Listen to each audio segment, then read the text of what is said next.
Seu nome? Nalcione. Seu? Eric. Nalcione, qual era o seu Egito?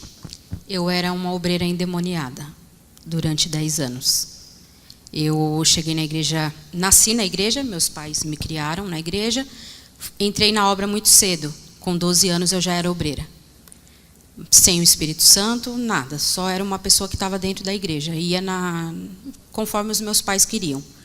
Então eu entrei como obreira e nos 3 primeiros anos, que eu ainda era ali uma adolescente, eu estava seguindo, eu sabia como um obreiro se comportava, porque meus pais eram obreiros. E depois, a partir dos 15 anos, eu comecei a viver uma vida dupla, sendo obreira à noite e durante o dia eu vivia no pecado, fazendo tudo errado. Então eu durante o dia namorava escondido, me prostituía com várias pessoas. Eu não tinha um relacionamento com uma pessoa, eu saía com qualquer pessoa. E à noite eu colocava o uniforme, servia Santa Ceia, orava nas pessoas, como se nada tivesse acontecido. E assim durante 10 anos. E nesse período eu me relacionei com uma pessoa que eu fiz dela assim a minha vida. E um dia essa pessoa olhou para mim e falou: eu tenho dó de você. Você para mim é uma coitada. Eu falo para você que eu gosto de você, todas as coisas que eu te falo é porque eu sei que você quer ouvir. Não é o que eu sinto por você, mas eu não quero mais isso para mim. Virou as costas e foi embora. Ali, como eu fazia daquela pessoa o meu tudo, eu não tinha mais sentido na minha cabeça eu não tinha sentido mais para estar ali na igreja. Eu estava ali para mostrar um papel para aquela pessoa. Então você ficou 10 anos brincando com Deus. Brincando com Deus. De todas as formas que o senhor imaginar. E nessa época de sacrifício, como é que você era? Na época da Fogueira Santa, quando o pastor começava a falar do sacrifício, eu era a primeira que subia no altar. Eu subia e já subia batendo a mão e Deus vai me honrar e vai mudar minha vida. Pegava o envelope, descia, clamava, participava de tudo aparentemente que era a Fogueira Santa. Só não sacrificava. O envelope eu tinha, o clamor eu fazia, eu chorava. Deus vai mudar minha vida. Só que quando era o dia de subir para entregar, eu entregava o envelope vazio do mesmo jeito que eu peguei. Vazio? Vazio. Isso durante todos esses anos. Todas as campanhas que tinha, eu era a primeira que subia, tanto para pegar o envelope vazio, quanto para devolver ele vazio. Porque quando o pastor falava: você que já tem seu envelope, seu sacrifício pronto e você quer subir, não precisa subir no domingo, pode subir antes. Eu era a primeira que subia. Que eu queria mostrar para as pessoas que estava tudo bem, que eu era aquela pessoa de Deus que sacrificava e era tudo mentira. Era tudo uma farsa, como se eu fosse uma atriz contratada para fazer o papel de uma obreira. Eu participava de todos os trabalhos que tinha na igreja. Eu era, assim, aparentemente para as pessoas, uma obreira muito dedicada. Eu estava em tudo. Então, no domingo, todo mundo ia sair para evangelizar, eu fui. E chegou lá, nós fomos numa comunidade, em uma comunidade dessa bateram palma numa casa, e quem saiu, para minha surpresa, um dos rapazes com o qual eu tinha me prostituído, vinha me relacionando escondido com ele, e ninguém sabia disso. Mas, assim, por questão de segundos, na hora que ele saiu, se eu tivesse um buraco, eu teria entrado ali. Eu dei um jeito de ir por trás das pessoas e ninguém entendeu por que eu bati palma e não falei com a pessoa. Saí e eu vivia assim, me escondendo, porque a qualquer momento podia surgir alguém que ia tirar minha máscara, ia falar que eu não era aquilo que eu estava demonstrando para as pessoas dentro da igreja. Bom, a gente sabe que a fatura vem. Quando a pessoa planta bênção, ela colhe bênção. Quando ela planta maldição, colhe maldição. Você colheu? Com certeza. A princípio, o diabo me colocava uma sensação de bem-estar. Parecia que eu tinha o controle de tudo. Não, você pode viver a sua vida, você está conseguindo conciliar. A malícia era tanta que eu pensava: eu estou conseguindo conciliar. Eu não preciso entregar meu uniforme, sair de obreira, porque eu estou fazendo o meu trabalho. Estou me dedicando lá. Só que eu também não quero abrir mão da minha vida lá fora. E aí eu entrei em depressão, eu perdi muito peso, eu fiquei assim, a pele e o osso, só ficava trancada dentro do quarto chorando, não queria me alimentar. E aí começou a vir o peso do que eu tinha feito de errado. A acusação de tudo, que não era uma coisa errada. Eu vivi uma vida errada durante todo esse tempo brincando com Deus.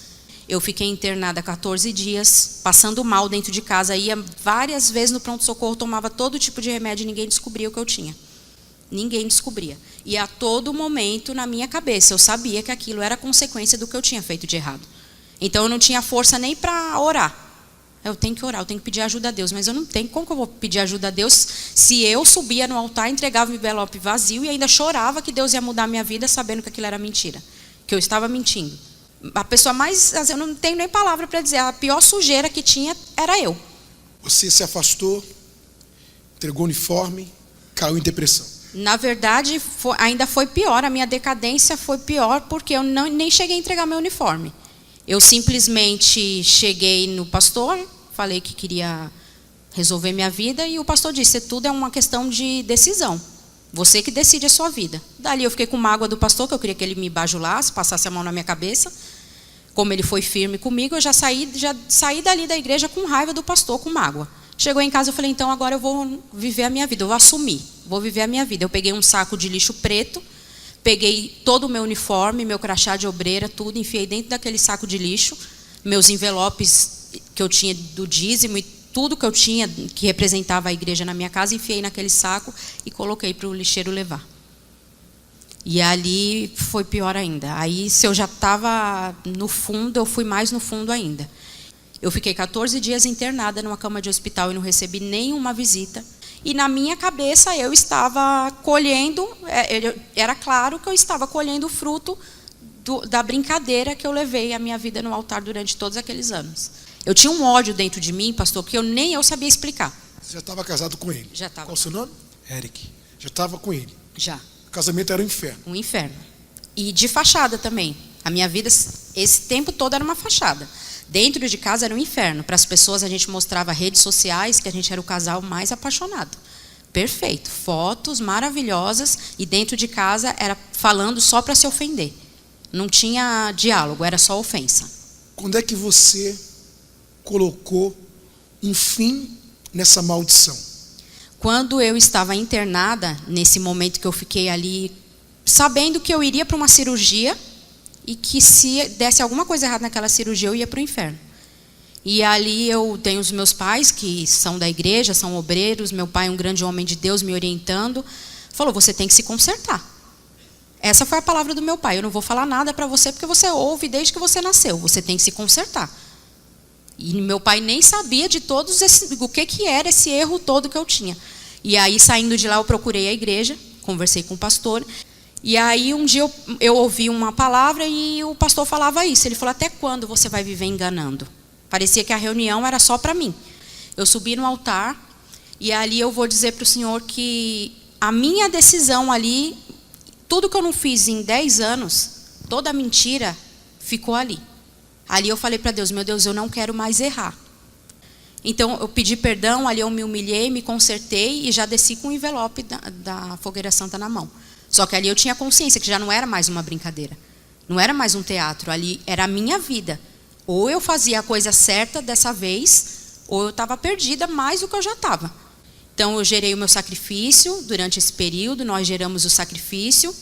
E aí a gente vendeu as coisas que a gente tinha, o que a gente tinha de melhor a gente vendeu. E eu vou dizer para o senhor, não era nem pelo valor em dinheiro, porque o que pagaram não valia 1/3 do que realmente valia. Mas a gente fez para mostrar para Deus que a gente queria.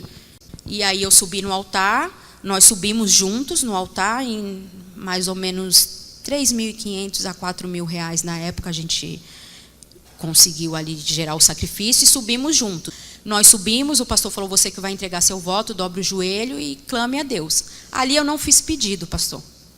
A única coisa que eu falava, Deus, como aquele pastor lá atrás falou, que eu não tenho como te enganar, o Senhor sabe o que eu preciso.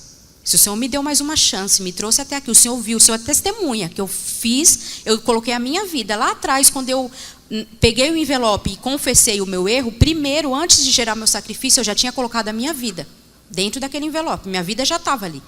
Mas eu tinha consciência que para eu me manter ali firme e não errar de novo, eu precisava do Espírito Santo. Então eu não fiz pedido, eu não queria nada. Eu falei, se o Senhor me der o teu Espírito para me sustentar, para eu não cometer mais aquele erro, eu vou sacrificar pro resto da vida só agradecendo. E foi o que aconteceu. Quando a gente levantou, eu olhei para o meu esposo, ele estava com um semblante diferente, que queria me falar alguma coisa. Quando nós descemos, ele ali, o pastor ainda fazendo a reunião, ele falou, preciso te falar uma coisa. Ele queria falar. O que aconteceu? Aí ele falou, eu recebi o Espírito Santo. Aí eu falei para ele, eu também recebi. E ali para mim foi a certeza de que Deus estava falando para mim, olha, eu esqueci tudo. Eu não lembro de nada do que você fez lá atrás.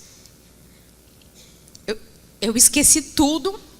Não é, eu sei que não é emoção, a gente não vive pela emoção, mas pastor, o que Deus fez, a misericórdia que Deus teve, me dando a excelência dele, que é o Espírito dele dentro de uma pessoa que foi tão suja, que brincou tanto com ele, com o altar, é algo que não tem explicação. Ali eu sabia que ele estava me aceitando. Falei, agora as outras coisas vai ser consequência, ele vai acrescentar no tempo certo. E aí, as coisas foram acontecendo muito assim, rápido. Hoje nós somos referência na igreja, onde a gente é referência. Está passando por uma luta, desistiu, está achando que não tem jeito, conversa lá com a obreira que ela vai... Voltou a ser obreira. Voltei, fazem 3 anos que Deus me deu esse privilégio de voltar. Aquele uniforme que um dia eu desprezei, joguei na lata do lixo, Deus me deu a oportunidade de hoje vestir ele de novo com temor, com os pés no chão, sabendo que com Deus não se brinca. E mais recente, Deus escolheu o meu esposo também. Hoje ele está na obra junto comigo. Estamos servindo a Deus. E não tem palavras, pastor. Mudou. Transformação total. O primeiro sacrifício foi vendendo coisas na rua, juntou aqui, juntou ali. O maior sacrifício foi o quê? Foi o mais recente, o fruto da Fogueira Santa. Nós sacrificamos, compramos um apartamento. Então, nós sacrificamos o apartamento, hoje nós temos a nossa casa. O mais recente sacrifício foi o apartamento. Mais recente. O mais recente. Mudou tudo. Tudo. Hoje é abençoada a vida em todas as áreas. Não é mais aquela obreira fingida, falsa. Hoje é de Deus. Hoje, com certeza. Hoje eu ofereço para as pessoas aquilo que está dentro de mim, que é a excelência de Deus, que é o Espírito Santo. Deus abençoe.